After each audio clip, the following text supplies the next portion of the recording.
گزشتہ درس میں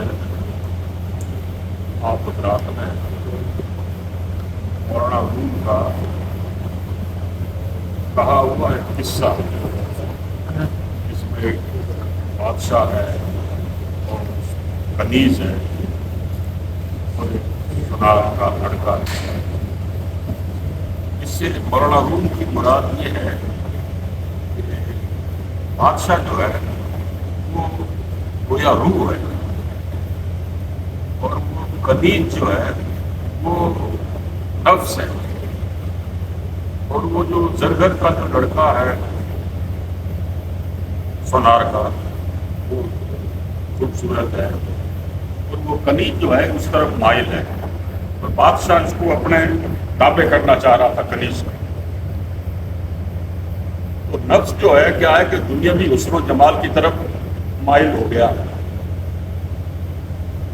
پھر اس حکیم نے آ کر کے، طبیب نے آ کر کے اس زرگر کی، اس کی خوبصورتی، اس کے حسن و جمال کو اس نے شربت کے اندر شہد ڈال ڈال کر کے اس کو بالکل سکھا دیا، زرگر کو کا سارا رنگ روپ ختم کر دیا، اور پھر کنیز کو اس سے نفرت ہو گئی، یعنی اس کی حقیقت اس کو نفس کو معلوم ہو گئی، اور نفس پھر کیا ہے کہ روح کے تابع ہو گیا۔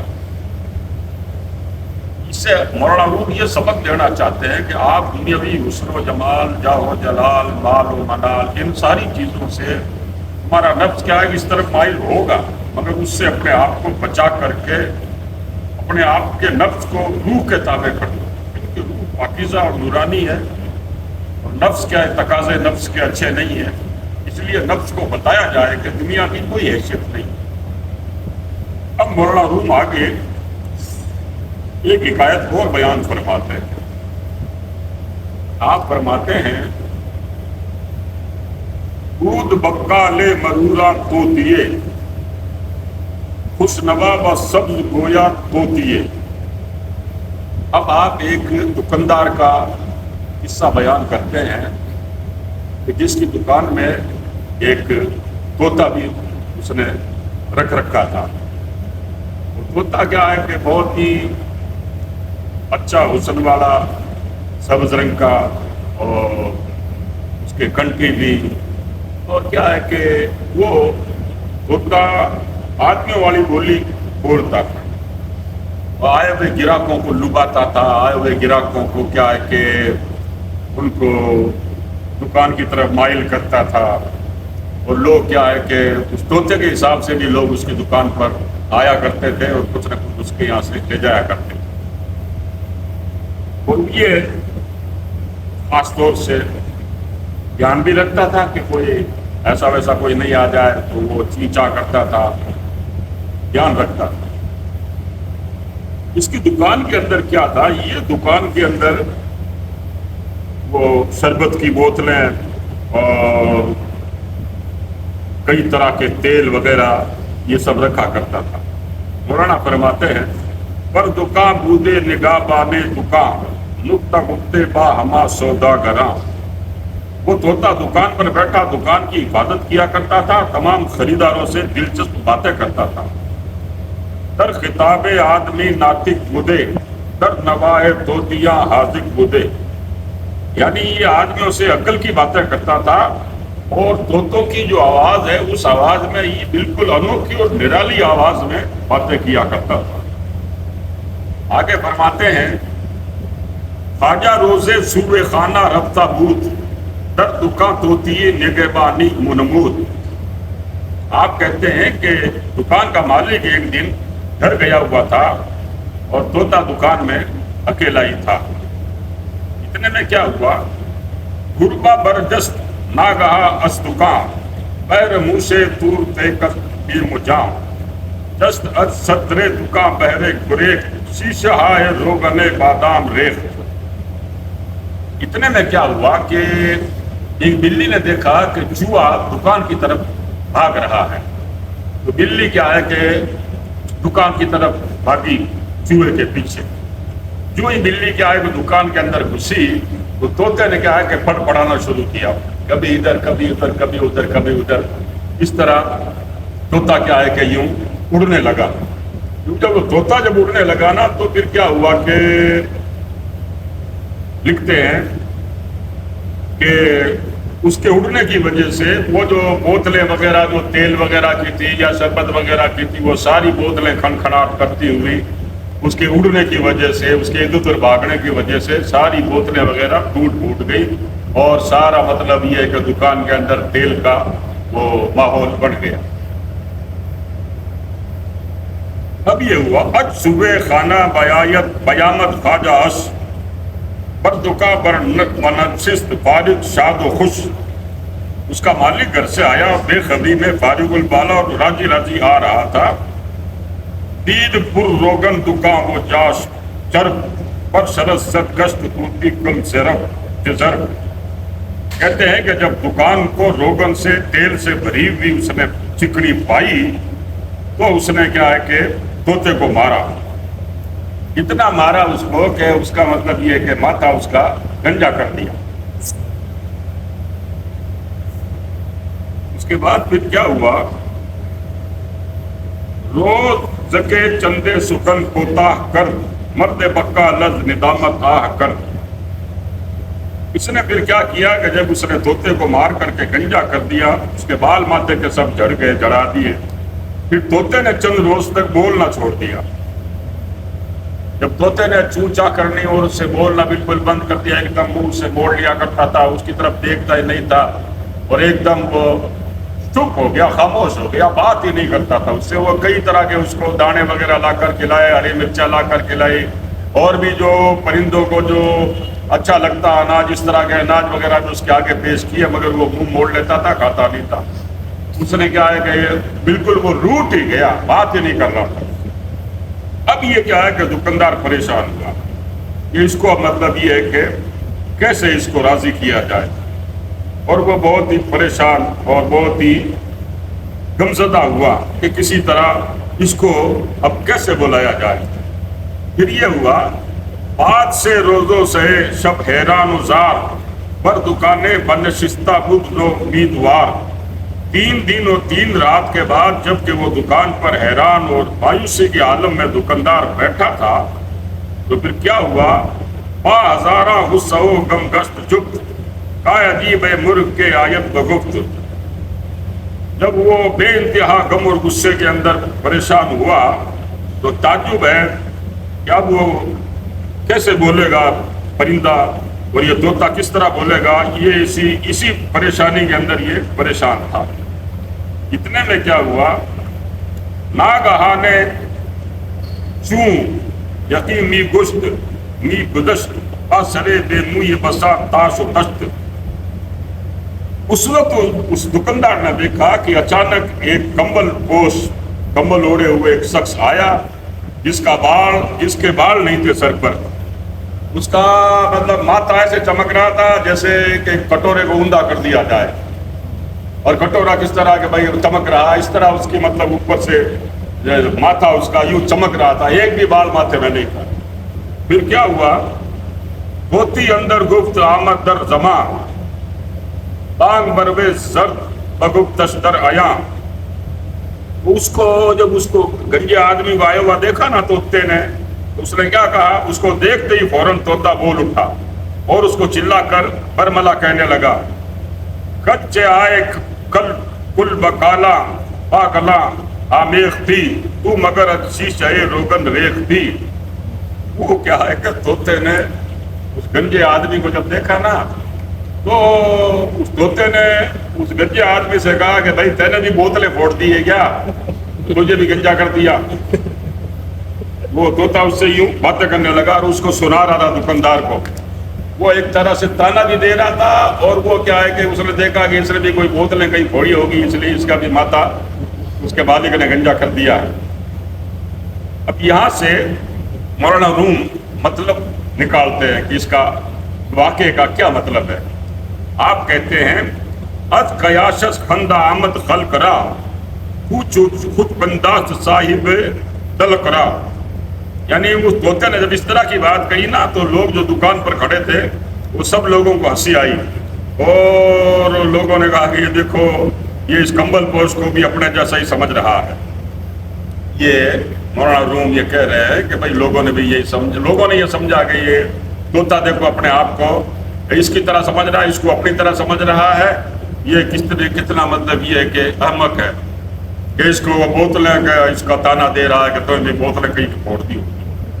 اب آگے آپ فرماتے ہیں کار پاکارا قیاست خود مگیر گرچہ باشد در نوستن سیر شیر، اور آگے آپ فرماتے ہیں شیر آ باشد کے مردورا خورک شیر آ باشد کے مردم را درد۔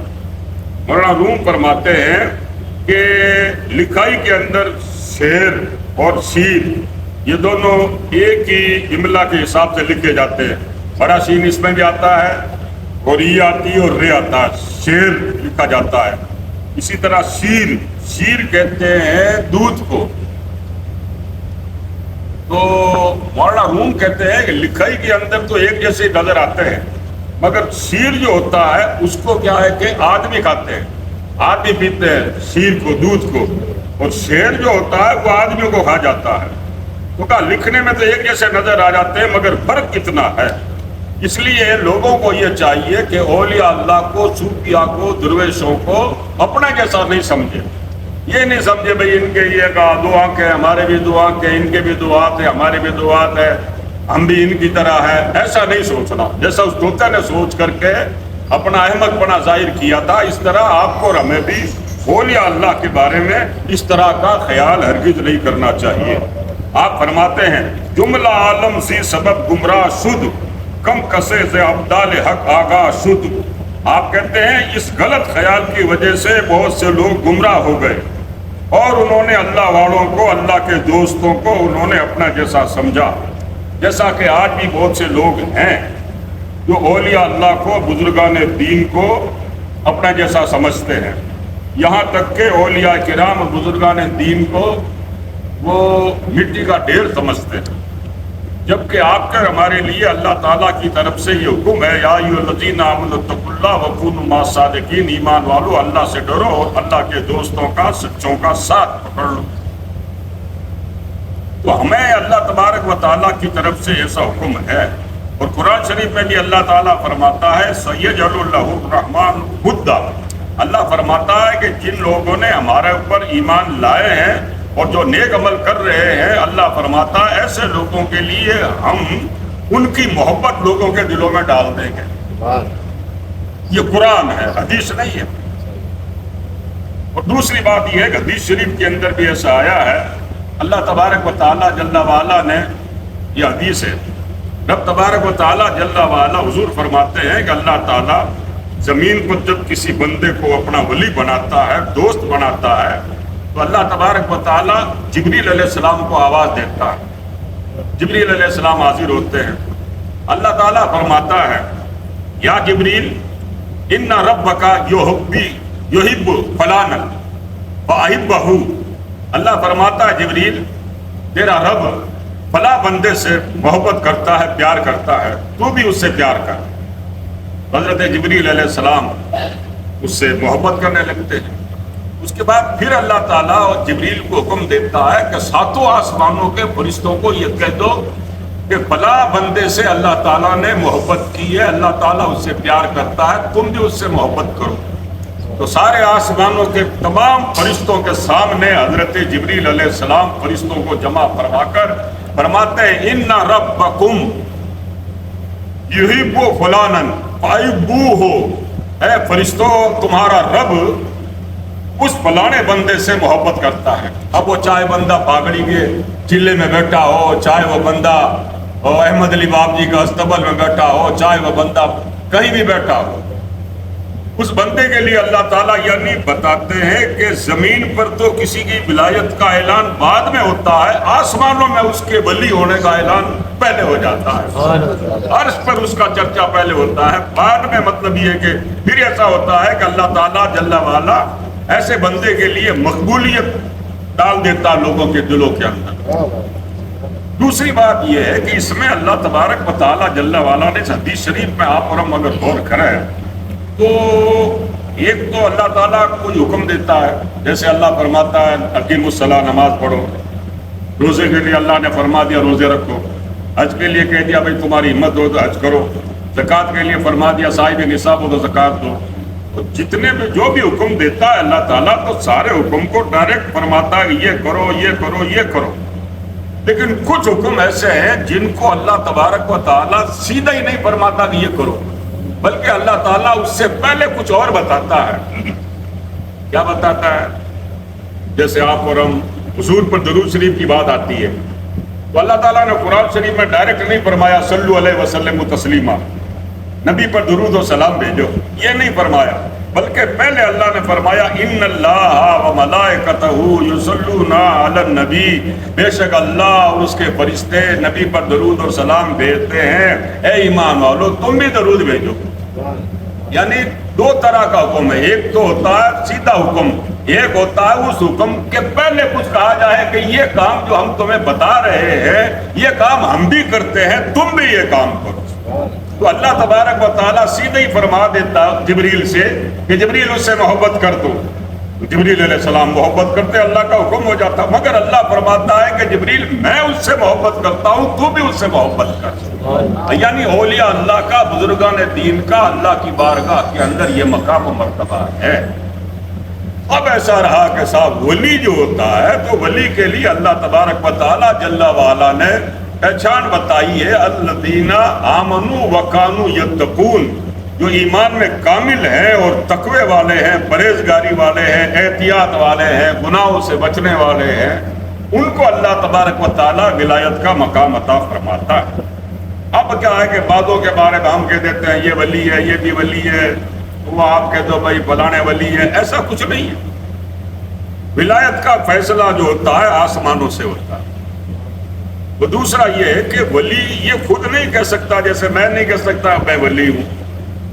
ابھی ہم یوٹیوب وغیرہ کل دیکھ رہے تھے تو ہمیں وہ کلپ نظر آئی جس میں ایک شخص کہہ رہا ہے کہ میں زندہ ولی ہوں۔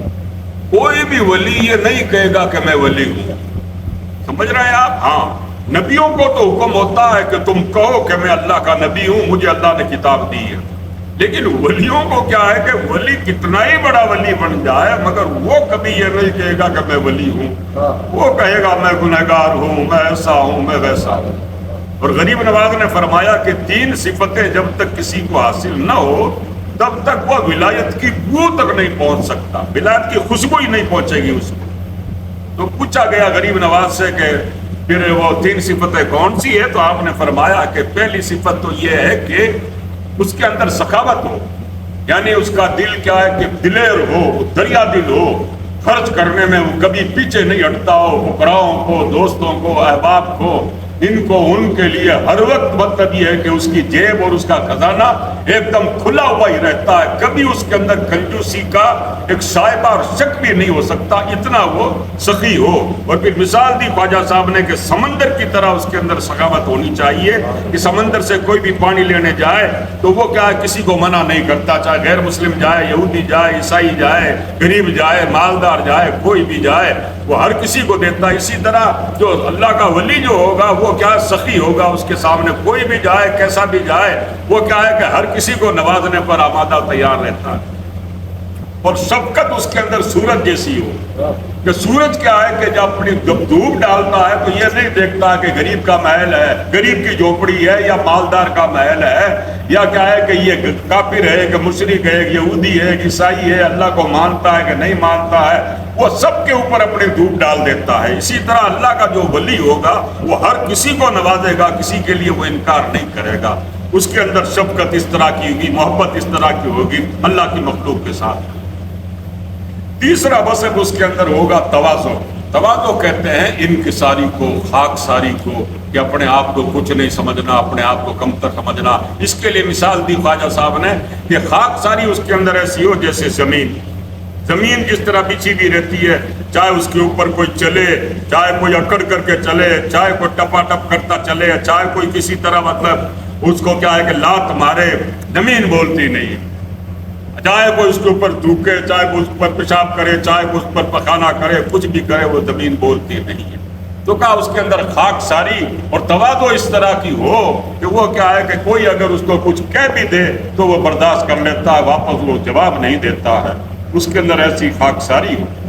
تو مولانا روم سمجھانا یہ چاہتے ہیں کہ اولیاء اللہ کو، بزرگان دین کو اپنے اوپر قیاس مت کیا کرو. اللہ والوں کو اللہ تبارک و تعالیٰ نے بڑے مقامات اور بڑے درجات اللہ تعالیٰ نے عطا فرمائے. دعا کرو. اللہم ربنا آتنا فی الدنیا حسنہ وفی الآخرۃ حسنہ وقنا عذاب النار. اللہم تب علینا قبل الموت. اللہم حفظ علینا سکرات الموت. اللہم ارحمنا عند الموت. اللہم لا تعذبنا بعد الموت یا خالق الحیات والموت. توفنا مسلمین والحقنا بالصالحین برحمتک یا ارحم الراحمین.